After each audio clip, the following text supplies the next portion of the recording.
Welcome again everyone. Tonight we have a very long episode. I hope that you find it interesting.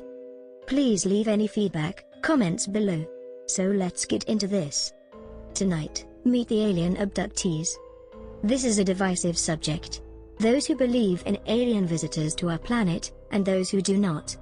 But there are many people on this planet who earnestly claim they have been visited by aliens, and have been abducted and taken off this planet, even to alien home worlds. While their accounts may vary, the one thing they share is a conviction in what they saw, what they experienced, and the impact it had on their lives.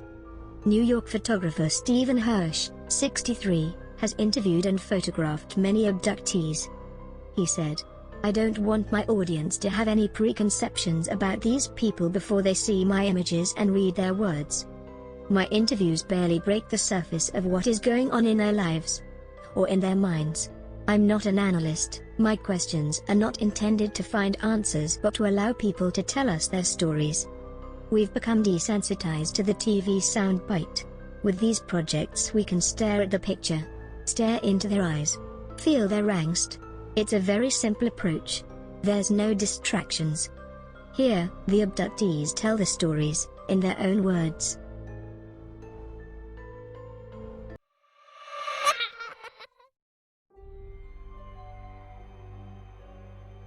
Hi, I'm Camille and this is my story. I had a sighting with my boyfriend. We were walking the dog, and the dog was barking at this squirrel that had run up a tree, and we were looking up. We were looking at the squirrel. This was in Silver Lake section of Los Angeles. And we saw this thing in the air that was black and it wasn't moving. It was a bright blue sky day and I remember looking at him and saying, "It's a UFO." A blue light had come through my ceiling. It was this very particular turquoisey kind of blue. And it was very solid like a column, with like a bottom, but it didn't flare out, it was like a solid beam. And it came into my room and when it touched me, I was frozen and I curled into a ball and I went through the ceiling. And the next thing I know I'm in this white misty room on a table. I saw this row of beings to my left that were tall. They had white robes on with high collars. They had some kind of emblem here. I wanna say it was like a triangle inside a circle. They had big white heads, and big black wraparound eyes. They all looked the same. I was terrified.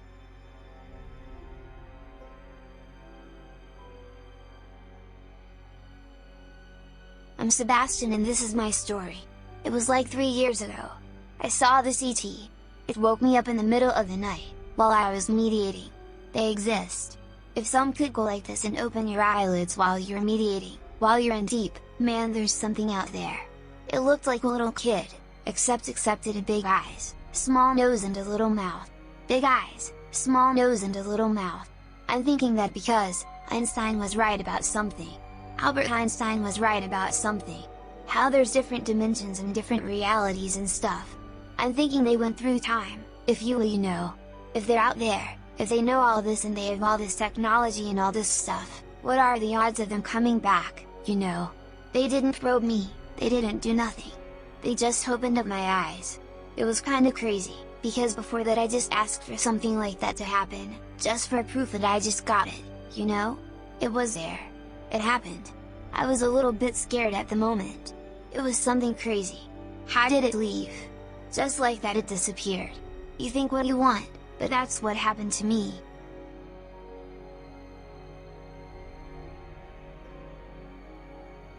Hi, I'm Jeannie and this is what happened to me. Anyway, this particular night, this was around the time of the full moon and the Hale-Bopp comet was very prominent in the sky, and I had just come home from a fire walking ceremony, so that was an intense evening and I kind of awakened in the middle of the night with feeling this weird heat down around my sexual area, and I was waking up going, what in the world, and then all of a sudden I could feel these long skinny bony fingers drawing circles on my right ovary, and I felt the paralysis and I thought, oh shoot, they really are here, oh my god. I'm not sure how I saw them. If it was, you know, tuning in and seeing them on what level. My room looks dark and I always sleep with my light on. I've done that since I was a child. So when I'm realizing they're with me, the energy feels different. It was totally unnerving to me to recognize that they really were visiting with me, and I could see there was a smaller grey on my right-hand side, and a slightly taller one on my left, and I remember telepathing to the grey, "Please stop doing that, I don't want you to touch me." I asked him 3 times. It didn't stop, so I'm not sure if it was my astral arm that came out, and I reached over and I grasped his long skinny bony fingers with my left hand and said, "I asked you not to touch me, please do not touch me." And then, I noticed the greys on each side of my bed looked at each other, and I thought, "Ah shoot, they're gonna knock me out with that white light again." I have seen myself on ships, either driving them with somebody who is a well-known abductee, or I was in a huge mothership one time, where I was being taken by, guided by, a taller grey that had on a bright red robe. He's more or less like my teacher. Then I went into this conference room and there was all these different beings from wherever, and then there was a seat that I knew was just for me. So then, I sat next to this being that had a body that looks similar to, I wanna say like a beef jerky stick, beef stick. It had that shape, and then he had just a round head and 3 tubular extensions. He had little tiny skinny arms and legs, and he looked at me, and I heard this energy, I could see it go wit woo wit. And I laughed, because I knew he was saying hello to me. "How have you been? I haven't seen you in a long time."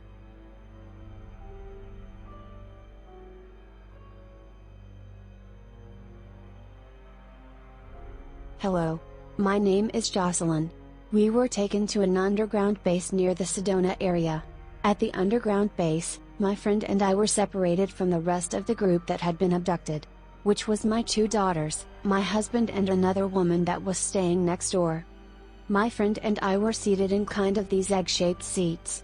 Some kind of apparatus was put around our head, and there was this long cylinder kind of device that had looked like a blue flame that was coming out of it, and they put this up around my head, around this other golden device, and an alien came in.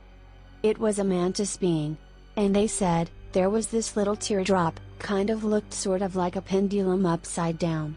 What they wanted me to do, was move it with telekinesis, through this hoop, and literally jump through this hoop, and I couldn't do it, so the mantis helped me put it. Then they did this blue flashing thing. Then they said, "Now you try it," and I was able to move it through the hoop.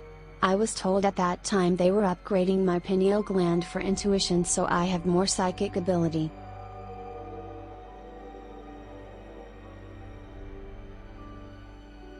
Hi, I'm Lisa. There was a knock at the door and there was a grey being standing there. And this being handed me this small baby. I looked up to him and he handed me a second one that shouldn't have been there. I woke up screaming and so angry. Come back with bruising, or woken up, I guess, with bruising that shouldn't have been there. I had a hole in the back of my head that under black light glowed with a triangle around it. I like to tell myself that they were dreams, but somewhere inside myself I know it was more than that.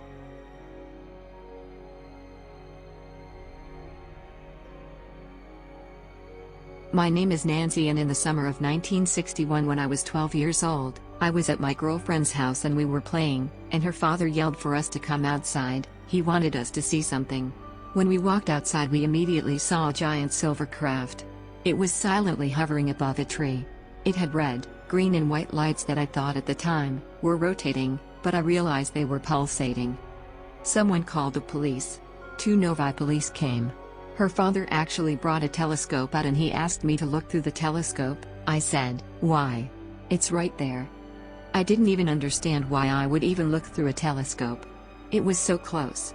And then there was a car coming down the road. There was a tree here, and a craft here, and a car coming down the road, and as it got right underneath the craft, a beam of light came out of the bottom and it went right to the roof of the car, and as soon as it touched the car was totally immobilized. I just remember screaming and being excited and jumping up and down. I remember tugging on one of the police officers' arms and saying, "Do something. Do something." After that I remember being home, and Mom and Dad telling me to not talk about it, forget about it, hoping that I would forget about it, and it would go away. So for 50 years I never shared it with anyone, not with family or friends or anyone.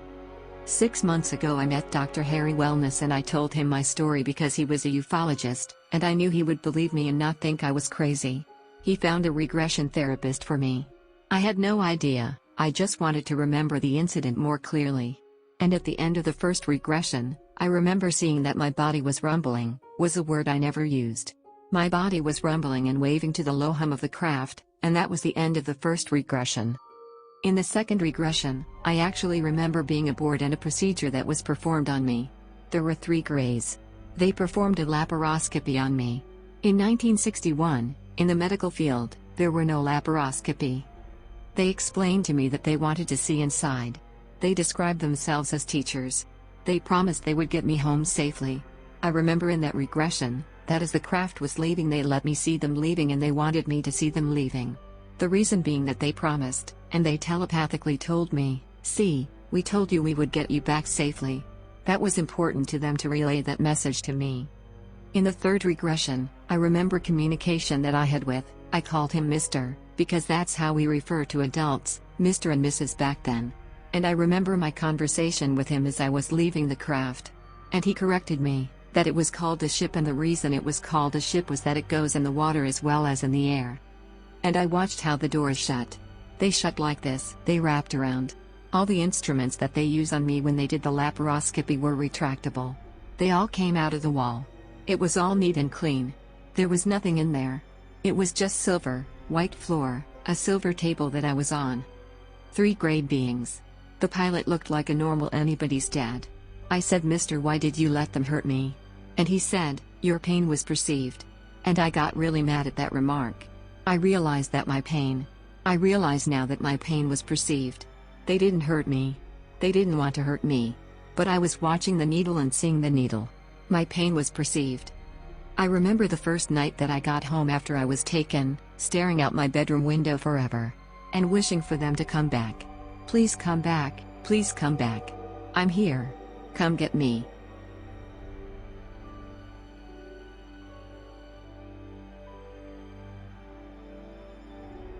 My name is Jill. And this is my story. These beings that call themselves pure light beings, and they were a collective of beings that were here to assist humanity. And they came through with this message that had about shifting conscious for humankind at this time. I sensed the wholeness of them, that there were many, and they came through with information every time. And I also felt other beings that were present. The little kind of classical beings, but kind of silvery light.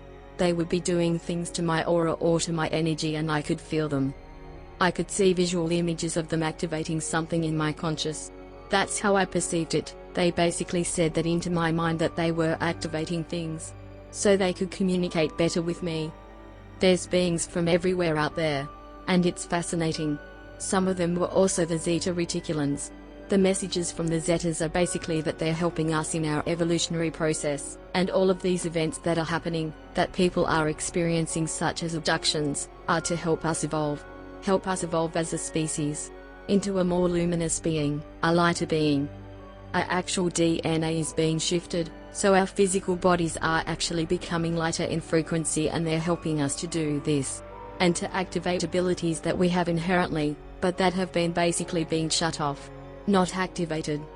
So we have this extra DNA that we're not using, or another level to our DNA that we're not using, and we're supposed to be as a species moving in evolutionarily speaking into a lighter dimension actually. They also say it's an awareness, a new level of awareness. So all of the being, Zetas are on one level, or another from different perspectives. And the Zeta beings that often are experienced as abduction experiences are here specifically. They were asked to help with this process because they're actually experts in genetic, I'd say manipulation, but it's really not what they would call it. They have the ability, or they've developed the ability to work with genetic structures. It's beyond what we think of as genetic, because there's an energetic level. I'm not a scientist, so I don't know what to really call it, but there always comes that message that there's an energetic component to this.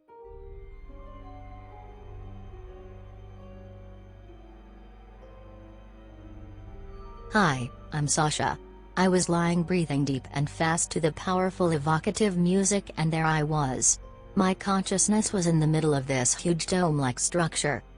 The inside of the structure was white, and then there were coves in it that were big enough for people to sit in meditation and they were sitting cross-legged.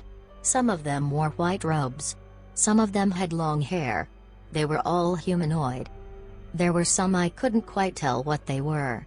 But I got the feeling they were a type of human. Some of them were huge. Some of them were small, and they were all in their coves, and it was all part of this huge dome, and the atmosphere in this place was absolutely beautiful. It was golden light and the background was white, like it was whitewashed, and it was a place of meditating on peace and love.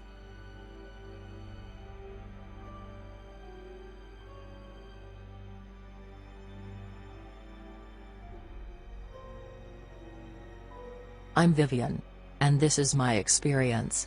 Me and my partner decided we were going to go for a walk up on Bell Rock, in Sedona. Bell Rock is known for being a vortex, an energy vortex. I didn't know what that meant. I just thought we would go up there and feel some energy changes, or something.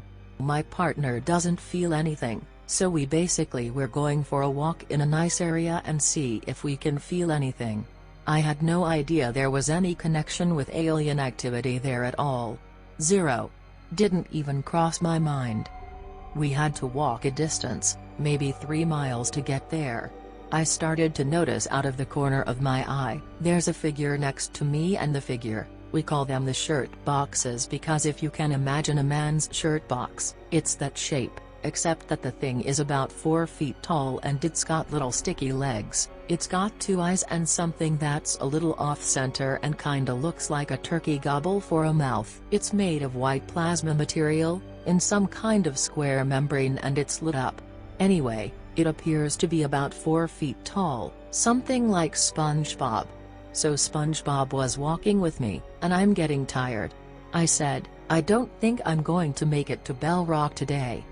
And SpongeBob says, by the way, we communicate telepathically. I've never ever heard a voice. SpongeBob says, yes you are, you're going. Alright, I'm going. So I walked a little bit farther and I said, you know I really am getting tired. And SpongeBob says, no you're not, you're going. Alright, I'm going.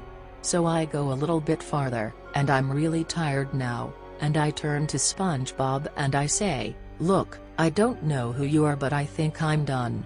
You're not done, and SpongeBob starts pushing me, physically pushing me, from the behind. Oh my god. Alright, I'm going. And then I notice there's another one of these guys. Now there's 2 of them and they're walking with me. Wait, there's another one. I walk a few more, maybe 10 or 30 feet, and there's 10 of them now. The whole thing's so bizarre I don't know what to think of it anyway, but I'm walking. So I'm walking and there's 10 of them now, then there's more, and by the time we get to Bell Rock there are literally thousands of these guys. And I see other humans walking around and nobody sees them but me. They are laughing, and singing and dancing. The happiest, most loving little creatures. And I asked them, why me? And they said, you're one of us. In the back of Bell Rock, there's a stargate. There was a pipe going up. I could see their little bodies were being sucked up in the vortex, in the pipe. Sucked up into the heavens.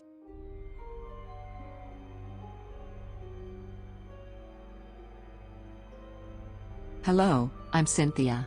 When I was in my 30s, I found out from my father the truth about a government experiment that I was part of, in which they were using other alien DNA to create me. I also have been on the ships most of my life, off and on. I've had lots of contacts. Most of my contacts began when I was a teenager, although I had it when I was younger. I was being taken. I've been taken on ships quite a bit. I've also been on various ships. Motherships and transporter ships. I've got to meet numerous types of beings. I've met salamander beings, and I've met greys, various different types of greys. I've also met the Blue Arcturians, which are incredible. They all have their own personalities and their own purposes.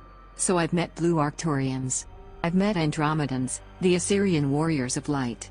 I've met the Sirius Nephrons. I've also met the cat people, that are from Sirius. I've met many. I've actually seen people that can shapeshift from human-looking to reptilians. As far as the abductions, I've had numerous of them where they've shown me around various ships. They've also explained to me about the hybrids and about the star seeds that are here on planet Earth, why they're here and how they're here to help humanity. My job primarily is to awaken the starseeds to remember why they're here on planet Earth. I have communication with beings of all different races. I've had communication with reptilians as well as those that look like werewolves. They look like werewolves on steroids. I've also had communication with the human-looking ones, with Ashtar, with Sananda, with Archangel Michael. I've also been able to help others go to the ships. Part of my mission is to help people get to the ships that need to be on the ships.